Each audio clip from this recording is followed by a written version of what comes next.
జీహెచ్ఎంసీని 3 కార్పొరేషన్లుగా విభజించడంపై విపక్షాలు విమర్శలు గుప్పించాయి. ఎలాంటి ప్రజాప్రతినిధుల అభిప్రాయ సేకరణ చేయకుండానే రాచరిక పాలన నడిపిస్తున్నారని ధ్వజమెత్తాయి.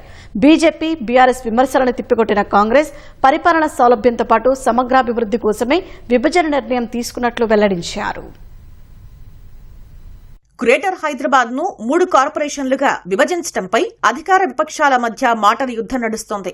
ప్రజాభిప్రాయ సేకరణ లేకుండానే సీఎం రేవంత్ రెడ్డి ఏకపక్షంగా నిర్ణయాలు తీసుకుంటున్నారని విపక్షాలు ఆరోపిస్తున్నాయి. జీహెచ్ఎంసీ విభజన చట్టవిరుద్దమన్న కేంద్ర మంత్రి కిషన్ రెడ్డి, జనగణనకు నోటిఫికేషన్ వచ్చిన తర్వాత రెవెన్యూ, గ్రామాలు, వార్డుల విభజన చేయకూడదని చెప్పారు. ఎన్నికల నిబంధనలను కాంగ్రెస్ సర్కార్ తుంగలో తొక్కినట్టేనని విమర్శించారు. డివిజన్ల విభజనతో పేదలకు అన్యాయం చేశారని బీజేపీ నేతలు ధ్వజమెత్తారు. Isolated villages municipal head quarter గా చాలా దూరం ఉన్నటువంటి గ్రామాలను కూడా ఈరోజు మున్సిపాలిటీలో కలిపారు.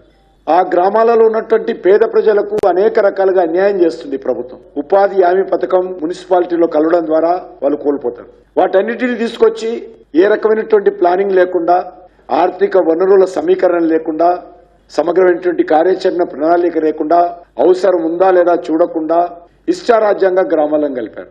కనీసము 10 మందితో చర్చిద్దాము, ప్రజాభిప్రాయ సేకరణ చేద్దాము, ప్రజలకు మేలు జరిగే విధంగా చర్యలు తీసుకుందాము, ఇందులో రాజకీయాలు లేవు, కొద్దిగా చర్చించి చేస్తే బాగుండేది. కానీ అది కూడా చేయలేరు ఎక్కడ కూడా. జీహెచ్ఎంసీని 3 కార్పొరేషన్లుగా విభజించడం సరికాదని బీఆర్ఎస్ ఎమ్మెల్యే వివేకానంద గౌడ్ విమర్శించారు. బీఆర్ఎస్ హయాంలో సజావుగా ఎన్నికలు జరిపి ప్రజలకు సౌకర్యవంతంగా పరిపాలన అందించామన్నారు. పాలన చేతకాక కాంగ్రెస్ సర్కార్ హైదరాబాద్ ను ముక్కలు చేస్తోందని ధ్వజమెత్తారు. ప్రజలు, నేతల అభిప్రాయం తీసుకోకుండా కాంగ్రెస్ సర్కార్ ఏకపక్షంగా ముందుకు వెళ్తోందని విమర్శించారు.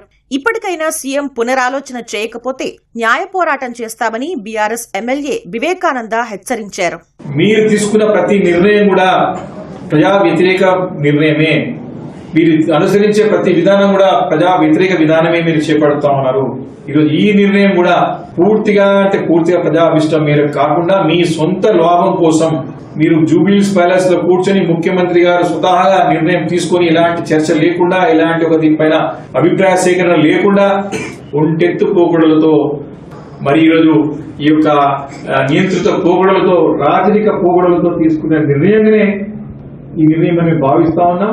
విపక్షాలు చేస్తున్న విమర్శలను అధికార పార్టీ నేతలు ఖండించారు. పాలనా సౌలభ్యం, వేగవంతమైన నిర్ణయాలు తీసుకునేందుకే జీహెచ్ఎంసీని 3 కార్పొరేషన్లుగా విభజన చేశామని గుర్తు చేశారు.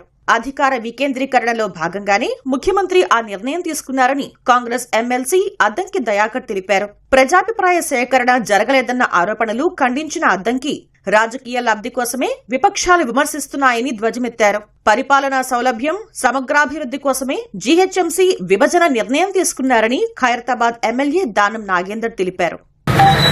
డీసెంట్రలైజేషన్ ఆఫ్ పవర్ అనేది చాలా మంచిది. ఎందుకంటే జరిగిన ఇప్పుడు హైదరాబాద్ సిటీ మీరు చూసినట్టయితే 2000 పైచీలకు స్క్వేర్ కిలోమీటర్స్ అయింది. కాబట్టి అభివృద్ధి జరగాలి.